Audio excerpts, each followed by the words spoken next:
Hi എല്ലാവർക്കും സ്വാഗതം. നമ്മൾ മണി മാനേജർ എന്ന ആപ്ലിക്കേഷനെ കുറിച്ചാണ് ഡിസ്കസ് ചെയ്യുന്നത്. ഈ വീഡിയോയിൽ നമ്മൾ നോക്കുന്നത് ലോൺ എമൗണ്ട് എങ്ങനെ ആഡ് ചെയ്യണമെന്നുള്ളതാണ്. അതേ ലോണിലേക്ക് നമ്മൾ EMI അടയ്ക്കുമ്പോൾ എങ്ങനെ അപ്ഡേറ്റ് ചെയ്യണമെന്ന് നോക്കാം. കടം കൊടുക്കുന്ന എമൗണ്ട് എങ്ങനെ ആഡ് ചെയ്യണം, അത് തിരിച്ച് കിട്ടുമ്പോൾ എങ്ങനെ അപ്ഡേറ്റ് ചെയ്യുന്നത് നോക്കാം. പിന്നുള്ളത് ക്രെഡിറ്റ് കാർഡ്സും അതിൻ്റെ റെക്കോർഡ്സുമാണ്. അത് ഡിഫറെൻറ്റ് കറൻസീസ് ഉള്ളതിനെ നോക്കാം.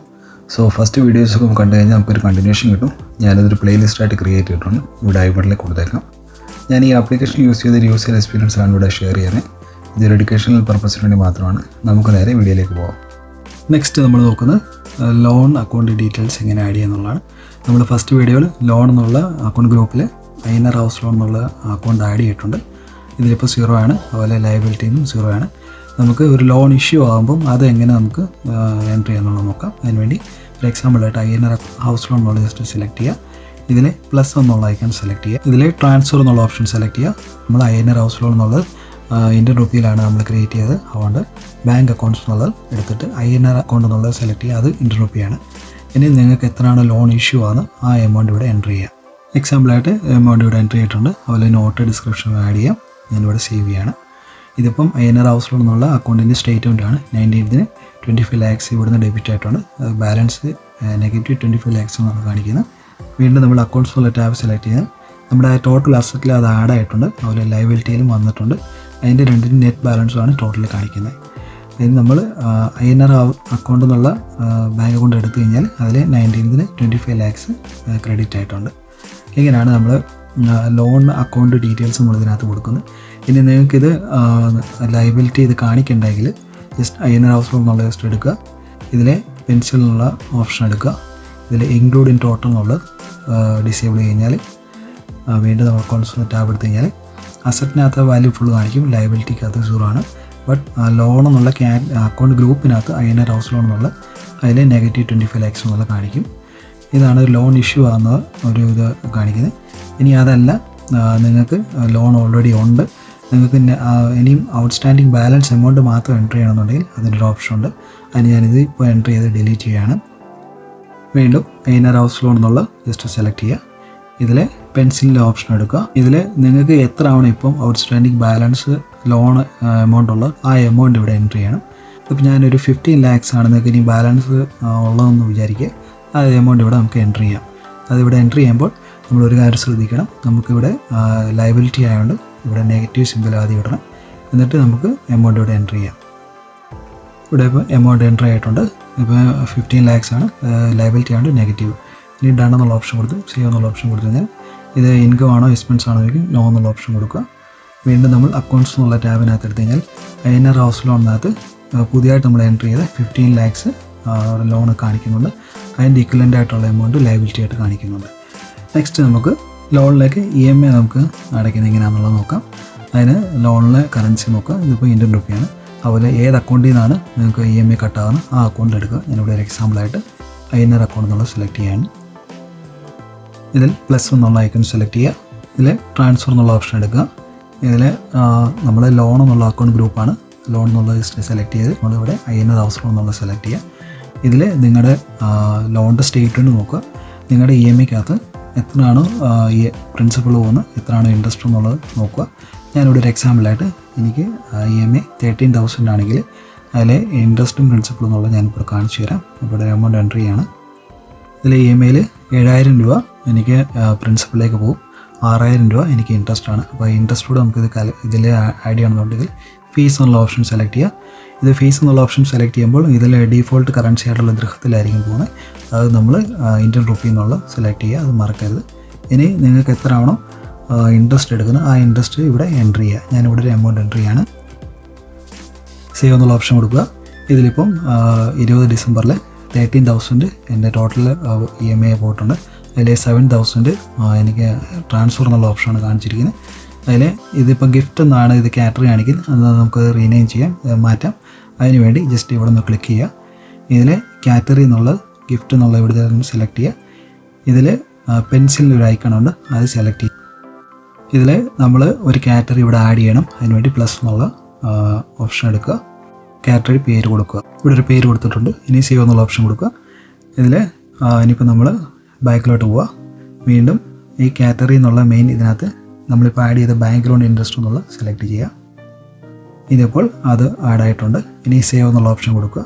അതുപോലെ ഇവിടെ എന്തെങ്കിലും നോട്ട് നമുക്ക് എന്തെങ്കിലും നോട്ട് കൊടുക്കാം, ഇല്ലെങ്കിൽ അത് ഡിലീറ്റ് ചെയ്യാം. സേവ് എന്നുള്ള ഓപ്ഷൻ കൊടുത്തു കഴിഞ്ഞാൽ ഡിസംബർ 20 13,000 ടോട്ടലുണ്ട്. അല്ലെങ്കിൽ 6,000 ബാങ്ക് ലോൺ ഇൻട്രസ്റ്റ് ആണ്, 7,000 ട്രാൻസ്ഫർ ചെയ്തിട്ടുണ്ട്. വീണ്ടും നമ്മൾ അക്കൗണ്ട്സ് എന്നുള്ള ടാബ് എടുത്തു കഴിഞ്ഞാൽ ഇതിൽ ലോൺ എന്നുള്ള സെക്ഷൻ നോക്കി കഴിഞ്ഞാൽ ഇന്നർ ഹൗസ് ലോൺ എന്നുള്ള എടുക്കുക. ഇതിൽ ഒരു 7,000 ക്രെഡിറ്റ് ആയിട്ടുണ്ട്. അപ്പോൾ അത് ബാലൻസ് റിഫ്ലക്റ്റ് ചെയ്തിട്ടുണ്ട്. ഇപ്പോൾ നമുക്ക് ഔട്ട്സ്റ്റാൻഡിങ് ബാലൻസ് ഉള്ളത് 14,93,000 ആണ്. അത് നമ്മുടെ ലയബിലിറ്റിയിൽ അതിൻ്റെ വ്യത്യാസം വന്നിട്ടുണ്ട്. വീണ്ടും നമ്മൾ സ്റ്റാറ്റ്സ് എന്നുള്ള സ്റ്റാറ്റിസ്റ്റിക്സ് എടുത്തു കഴിഞ്ഞാൽ ഇതിൽ നമ്മൾ നമ്മുടെ എക്സ്പെൻസിൽ 4% ബാങ്ക് ലോൺ ഇൻട്രസ്റ്റ് കാണിക്കുന്നുണ്ട്. നിങ്ങൾക്ക് ഇതിൽ പ്രിൻസിപ്പലിലേക്ക് അടയ്ക്കുന്നതും ഇത് കാണിക്കണമെന്നുണ്ടെങ്കിൽ മോർ എന്നുള്ള ഓപ്ഷൻ എടുക്കുക. ഇതിൽ അക്കൗണ്ട്സ് എന്നുള്ള ഓപ്ഷൻ എടുക്കുക, ട്രാൻസ്ഫർ എക്സ്പെൻസ് സെറ്റിംഗ് എടുക്കുക. ഇതിൽ ലോൺ എന്നുള്ള സെലക്ട് ചെയ്യുക, ഇന്നർ ഹൗസ് ലോണാണ്, അത് സെലക്ട് ചെയ്യുക. വീണ്ടും നമ്മൾ സ്റ്റാർട്ട്സ് മോൾ എടുത്തു കഴിഞ്ഞാൽ ഇതിലിപ്പോൾ ലോണിലേക്ക് 4% ഇത് കട്ടായിട്ടുണ്ട്. അതുപോലെ തന്നെ 4% ബാങ്ക് ലോൺ ഇൻട്രസ്റ്റ് ആണിത്. അങ്ങനെയാണ് നമ്മൾ ഇ എം ഐയിൽ ഇത് അടയ്ക്കുന്നത് നമ്മൾ എക്സ്പെൻസ് ആയിട്ട് നമ്മൾ കാൽക്കുലേറ്റ് ചെയ്യുന്നത്. നെക്സ്റ്റ് നമ്മൾ നോക്കാൻ പോകുന്നത് കടം കൊടുക്കുന്ന എമൗണ്ട് നമ്മൾ എങ്ങനെ ആഡ് ചെയ്യുന്നുള്ളതാണ്. നമ്മൾ ഫസ്റ്റ് വീഡിയോയിൽ അതിൻ്റെ ഒരു ഗ്രൂപ്പ് നമ്മൾ ക്രിയേറ്റ് ചെയ്തു, അതിലെ അക്കൗണ്ട് നമ്മൾ ക്രിയേറ്റ് ചെയ്തായിരുന്നു. അതായത് ഡിഫോൾട്ട് കറൻസിയാണ്. നിങ്ങൾക്ക് ഇഷ്ടമുള്ള കറൻസി നമുക്ക് സെറ്റ് ചെയ്യാം. അതെങ്ങനെയാണെന്നുള്ള ഫസ്റ്റ് വീഡിയോയിലുണ്ട്. ഞാനിവിടെ ഒരു എക്സാമ്പിളായിട്ട് DH അക്കൗണ്ടിൽ നിന്നാണ് ട്രാൻസ്ഫർ ചെയ്യുന്നത്. അപ്പോൾ DH അക്കൗണ്ട് എന്നുള്ള സെലക്ട് ചെയ്യുക. ഇതിൽ പ്ലസ് എന്നുള്ള ഐക്കൺ സെലക്ട് ചെയ്യുക. ഇതിൽ ട്രാൻസ്ഫർ എന്നുള്ള ഓപ്ഷൻ സെലക്ട് ചെയ്യുക. ഇത് നമ്മളിപ്പോൾ ഇതിനകത്ത് ലെൻസ് എന്നുള്ളതാണ് കടം കൊടുക്കുന്ന അക്കൗണ്ട്. അതിലെ ഒരാളുടെ പേരാണ് ഞാനിവിടെ ഒരു എക്സാമ്പിളോട്ട് ഫ്രണ്ട് എന്നുള്ള അക്കൗണ്ടാണ് ക്രിയേറ്റ് ചെയ്തിരിക്കുന്നത്. ഫസ്റ്റ് വീഡിയോയിൽ അതിൻ്റെ ഡീറ്റെയിൽസ് ആയിട്ട് കാര്യമുണ്ട്, സെലക്ട് ചെയ്യുക. ഇനി നമ്മൾ എത്ര എമൗണ്ടാണ് ആൾക്ക് കടം കൊടുക്കുന്നത് ആ എമൗണ്ട് ഇവിടെ എൻട്രി ചെയ്യുക. ഈ ഡിസ്ക്രിപ്ഷനോ നോട്ടോ എന്തെങ്കിലും എൻട്രി ചെയ്യണമെന്നുണ്ടെങ്കിൽ എൻട്രി ചെയ്യാം. ഇനി സേവ് എന്നുള്ള ഓപ്ഷൻ കൊടുത്തു കഴിഞ്ഞാൽ നമ്മൾ DH അക്കൗണ്ടിൽ നിന്ന് ആ എമൗണ്ട് ഡെബിറ്റ് ആയിട്ടുണ്ട്. അതുപോലെ ലെൻത്ത് എന്നുള്ള അക്കൗണ്ട്സിനകത്ത് ഫ്രണ്ട് എന്നുള്ള ഇതിനകത്ത് ഓൾറെഡി എമൗണ്ട് വന്നിട്ടുണ്ട്. ഇത് നിങ്ങൾക്ക് ഒന്നുകിൽ നിങ്ങളുടെ അസറ്റിൽ ആഡ് ചെയ്യണമെന്നുണ്ടെങ്കിൽ ഇൻക്ലൂഡിങ് ടോട്ടൽ എന്നുള്ള ഇനേബിൾ കഴിഞ്ഞാൽ അസറ്റിൽ ഇത് ആഡ് ആവും. അപ്പോൾ നിങ്ങൾക്ക് കടം കൊടുക്കുന്ന പൈസ നിങ്ങളുടെ തന്നെ ആയതുകൊണ്ട് അതങ്ങനെ ആയിരിക്കും നല്ലത്. അതല്ല നിങ്ങൾക്ക് കടം തിരിച്ച് കിട്ടുമ്പോൾ മതിയെങ്കിൽ അത് ഡിസേബിൾ ചെയ്ത് കഴിഞ്ഞാൽ തിരിച്ച് കിട്ടുന്ന സമയത്ത് മാത്രം നമുക്കത് എൻട്രി ചെയ്യാം. ഇനിയും ഈ കടം വാങ്ങിയ ആൾ നമുക്ക് കടം തിരിച്ച് തരുന്നത് എങ്ങനെയാണെന്നുള്ളത് നോക്കാം. അതിനുവേണ്ടി ഈ ഫ്രണ്ട് എന്നുള്ളതാണ് നമ്മൾ അക്കൗണ്ട് ക്രിയേറ്റ് ചെയ്തിരിക്കുന്നത്. ജസ്റ്റ് സെലക്ട് ചെയ്യുക. ഇതിൽ പ്ലസ് എന്നുള്ള ഐക്കൺ എടുക്കുക. ഇതിൽ ട്രാൻസ്ഫർ എന്നുള്ള ഓപ്ഷൻ സെലക്ട് ചെയ്യുക. ഇത് നമ്മുടെ അക്കൗണ്ടിലേക്ക് ഏത് അക്കൗണ്ടിലേക്കാണ് വരുന്നത് ആ അക്കൗണ്ട് സെലക്ട് ചെയ്യുക. ഞാനിവിടെ എക്സാമ്പിളായിട്ട് ബാങ്ക് അക്കൗണ്ട്സിൽ DH അക്കൗണ്ടാണ് സെലക്ട് ചെയ്യുന്നത്. ഇത് ഇനി എത്രയാണ് ഫുൾ എമൗണ്ട് ആണെങ്കിൽ ഫുൾ എമൗണ്ട് ഞാനിപ്പോൾ ഒരു എക്സാമ്പിളായിട്ട് പകുതി എമൗണ്ട് ഞാനിപ്പോൾ എൻട്രി ചെയ്യാം. ഇവിടെ ഒരു എമൗണ്ട് എൻട്രി ചെയ്തു. ഇനി സേവ് എന്നുള്ള ഓപ്ഷൻ കൊടുത്തു കഴിഞ്ഞാൽ ഇതിപ്പോൾ ഇനിയിപ്പം ബാലൻസ് 600 ദിർഹംസ് ഉള്ളതുകൊണ്ട് അതുപോലെ നമ്മുടെ DH അക്കൗണ്ടിൽ അത് ക്രെഡിറ്റ് ആയിട്ടുണ്ട്. ഇനി നമുക്ക് ആ ആൾ ബാക്കി ഫുള്ള് എമൗണ്ട് തീർന്നു കഴിയുമ്പോൾ ഇവിടെ വീണ്ടും ഫ്രണ്ട് എന്നുള്ള ലിസ്റ്റ് സെലക്ട് ചെയ്യുക. പ്ലസ് എന്നുള്ള ഐക്കൺ സെലക്ട് ചെയ്തിട്ട് ബാക്കി 600 600 എൻട്രി ചെയ്ത് ട്രാൻസ്ഫർ ഓപ്ഷൻ കൊടുക്കുമ്പോൾ ഇവിടെ ബാലൻസ് 0 ആവും. ഇങ്ങനെയാണ് നമ്മൾ കടം കൊടുക്കുന്ന അക്കൗണ്ട്സ് നമ്മൾ എൻട്രി ചെയ്യുന്നത്. ഇതിപ്പോൾ ആ കടം വാങ്ങിയ ആൾ അത് ക്ലിയർ ചെയ്ത് കഴിഞ്ഞാൽ നമുക്കത് ഹൈഡ് ചെയ്യണമെന്നുണ്ടെങ്കിൽ ഇവിടെ 3 ഡോട്ട് എന്നുള്ള ലിസ്റ്റ് എടുക്കുക. ഷോ ആൻഡ് ഹൈഡ് എന്നുള്ള ഓപ്ഷൻ സെലക്ട് ചെയ്യുക. ഇതിൽ ഇപ്പോൾ ഞാനിപ്പോൾ ഇവിടെ എക്സാമ്പിളായിട്ട് ഫ്രണ്ട് ആയിട്ട് ഇവിടെ ഇങ്ങനെ ഹൈഡ് ചെയ്ത് കഴിഞ്ഞാൽ അത് ഹൈഡ് ആവും. വീണ്ടും അക്കൗണ്ട്സ് ഉള്ളതിനകത്ത് അവിടെ ഇപ്പോൾ ഹൈഡായി. ഇങ്ങനെയാണ് ലെൻഡ് അക്കൗണ്ട്സ് ഡീറ്റെയിൽസ് ആഡ് ചെയ്യുന്നത്. നെക്സ്റ്റ് നമ്മൾ നോക്കുന്നത് ക്രെഡിറ്റ് കാർഡ്സ് എങ്ങനെ ആഡ് ചെയ്യുന്നുള്ളതാണ്. ഇതിൽ ഡീഫോൾട്ടായിട്ട് ക്രെഡിറ്റ് കാർഡ് എന്നുള്ള ഗ്രൂപ്പിൽ കാർഡ് എന്നുള്ളൊരു അക്കൗണ്ട് കാണിക്കുന്നുണ്ട്. ജസ്റ്റ് ഇതൊന്ന് സെലക്ട് ചെയ്യുക. ഇതിൽ ഇപ്പോൾ നമുക്ക് പെൻസിൽ എന്നുള്ള ഓപ്ഷൻ സെലക്ട് ചെയ്യുക. ഇതിൽ നമുക്കൊരു പേര് കൊടുക്കണം. ഇതിപ്പോൾ ഡീഫോൾട്ട് കറൻസി ഏതാണോ അതായിരിക്കും ഇവിടെ ആദ്യം കാണിക്കുന്നത്. ഇവിടെ ഒരു പേര് കൊടുക്കുകയാണ്. ഇതിൽ എക്സാമ്പിളായിട്ട് ഒരു പേര് കൊടുത്തിട്ടുണ്ട്. അതുപോലെ എമൗണ്ട് എന്നുള്ള ഇപ്പോൾ നമുക്ക് 0 കൊടുക്കാം. പേയ്മെൻറ്റ് എന്ന് ഉദ്ദേശിക്കുന്നത് ഏത് അക്കൗണ്ടിൽ നിന്നാണ് ഇതിന് പേയ്മെൻറ്റ് പോകുന്നത് ആ അക്കൗണ്ടാണ് ഇത് കാണിക്കുന്നത്. ഇവിടെ ഡീഫോൾട്ടായിട്ട് DH അക്കൗണ്ടാണ് കാണിക്കുന്നത്. അതുപോലെ സെറ്റിൽമെൻറ്റ് ഡേറ്റ് നിങ്ങളുടെ സ്റ്റേറ്റ്മെൻറ്റ് നോക്കുക. ഞാനിവിടെ എക്സാമ്പിളായിട്ട് 5 കൊടുക്കുകയാണ്. പേയ്മെൻറ്റ് ഡേറ്റ് അതും നിങ്ങളുടെ സ്റ്റേറ്റ്മെൻറ്റ് നോക്കിയാൽ കൃത്യം അറിയാൻ പറ്റും. ഇനി സേവ് എന്നുള്ള ഓപ്ഷൻ കൊടുത്തു കഴിഞ്ഞാൽ ഇതിപ്പോൾ ക്രെഡിറ്റ് കാർഡ് DH എന്നുള്ള ആഡായിട്ടുണ്ട്, റീനെയിം ചെയ്തതായിട്ടുണ്ട്. നമുക്കിനി പുതിയൊരു കാർഡ് ആഡ് ചെയ്യും. അതിനുവേണ്ടി മേളിൽ 3 ഡോട്ട് എന്നുള്ള ഓപ്ഷൻ എടുക്കുക, ആഡ് എന്നുള്ള ഓപ്ഷൻ കൊടുക്കുക. ഇതിൽ ക്രെഡിറ്റ് കാർഡ് എന്നുള്ള ഗ്രൂപ്പ് എടുക്കുക. ഇതിൽ നമുക്കൊരു പേര് കൊടുക്കാം. ഇതിൽ ഞാനൊരു പേര് കൊടുത്തിട്ടുണ്ട്. ഇത് ഞാൻ ഉദ്ദേശിക്കുന്നത് ഇന്ത്യൻ കറൻസിയാണ്. അപ്പം ഇന്ത്യൻ രൂപയുടെ ഇത് സിമ്പിൾ എടുക്കുക കറൻസിയിൽ. ഇനി എമൗണ്ട് അത് 0 ആണ്. അതുപോലെ പേയ്മെൻറ്റ് എന്നുള്ള ഇവിടെ നിന്ന് ജസ്റ്റ് ക്ലിക്ക് ചെയ്യുക. ഇതിൽ നമ്മൾ ഏത് അക്കൗണ്ടിൽ നിന്നാണ് ഈ കാർഡിൻ്റെ പേയ്മെൻറ്റ് പോകുന്നത് അത് ബാങ്ക് അക്കൗണ്ട് നമുക്ക് INR അക്കൗണ്ടിൽ നിന്നാണ് അത് സെലക്ട് ചെയ്യുക. ഇനി അതുപോലെ തന്നെ സെറ്റിൽമെൻറ്റ് ഡേറ്റ് എടുക്കുക. അതുപോലെ പേയ്മെൻറ്റ് ഡേറ്റ് കൊടുക്കുക. സേവ് എന്നുള്ള ഓപ്ഷൻ കൊടുത്തു കഴിഞ്ഞാൽ നമ്മൾ ക്രെഡിറ്റ് കാർഡ് എന്നുള്ള ഗ്രൂപ്പിൽ 2 കാർഡ്സ് ആഡ് ആയിട്ടുണ്ട്. നമുക്കിനി ക്രെഡിറ്റ് കാർഡ് വെച്ച് നമ്മൾ ട്രാൻസാക്ഷൻ ചെയ്യുന്ന എങ്ങനെ നമുക്ക് നോക്കാം. അതിന് വേണ്ടി ആദ്യം ഒരു ക്രെഡിറ്റ് കാർഡിന് എടുക്കുക. ഇതിൽ പ്ലസ് എന്നുള്ള ഐക്കൺ സെലക്ട് ചെയ്യും. ഇതിലെ കാറ്റഗറിയാണ് ചോദിക്കുന്നത്. ഇതിലൊരു കാറ്റഗറി ഇപ്പോൾ സെലക്ട് ചെയ്യുക. ഞാനിവിടെ ഒരു കാറ്റഗറി സെലക്ട് ചെയ്തു. ഇനി ഒരു എമൗണ്ട് ഇവിടെ എൻ്റർ ചെയ്യുകയാണ്.